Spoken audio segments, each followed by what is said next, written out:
शिवाय। आपण मागील व्हिडिओमध्ये महादेवांना नैवेद्य कसे दिले गेले पाहिजे किंवा महादेवांना नैवेद्य कसा बनवला गेला पाहिजे किंवा त्याचे फायदे आपण जाणून घेतले।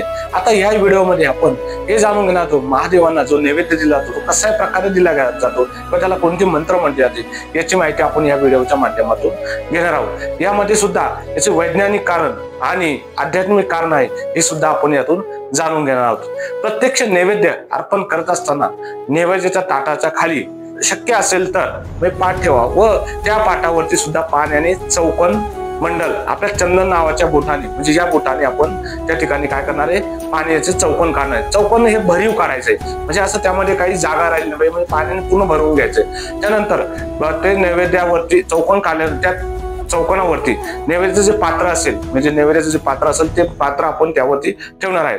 पाण्याचा ग्लास सुद्धा आपण त्या शेजारी आपण ठेवू शकतो आणि दुसरा एक तांब्या आपण त्या ठिकाणी बाजूला पाण्याचं भरून घेणार आहोत। म्हणजे ते भरल्यानंतर त्या नैवेद्यावरती पाणी शिंपडून घेणार म्हणजे नैवेद्य शुद्ध करून घेणार आहोत।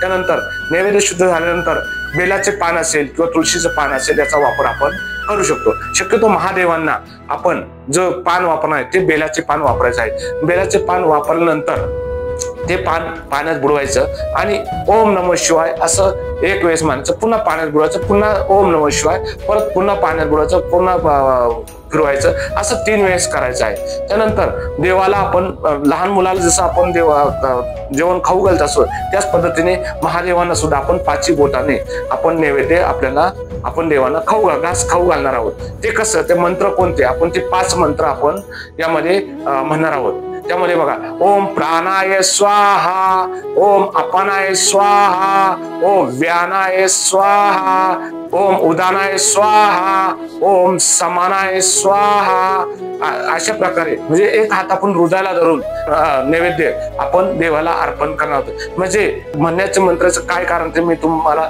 मागील व्हिडिओमध्ये सांगितलं तर त्याचे काय महत्व आहे म्हणजे त्याचे विज्ञान काय सांगतं व अध्यात्म काय सांगतं त्याचा मी छोटा व्हिडिओ आपल्याला रील्स बनवून मी व्हिडिओ आपल्या याच्यावरती दिला आहे। म्हणजे पंचप्राणांच्या स्वरूपामध्ये पंचवायूच्या स्वरूपामध्ये त्या वायूच्या स्वरूपाने आपण नैवेद्य ग्रहण करावा या भावनेने त्या फारच मंत्राचे उच्चारण केले जाते।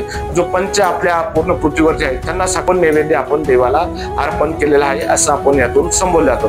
मी पुन्हा एकदा ओम नमः शिवाय, ओम नमः शिवाय, ओम नमः शिवाय।